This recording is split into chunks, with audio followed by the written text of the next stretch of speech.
பகவான் திருமுகம் காண அங்கு கற்பக பெருமான் தொப்புள் குழியில்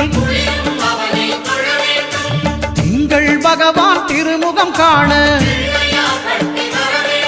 அங்கு கற்பக பெருமான் தொப்புள் குழியில்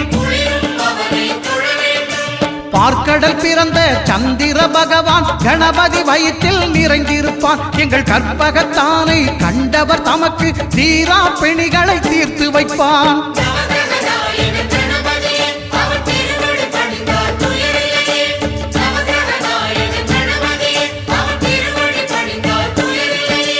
ஒன்பது கோளும் ஒன்றாய் காண அங்கு கற்பகம் என்னும் கடவுளின் மெய்யில்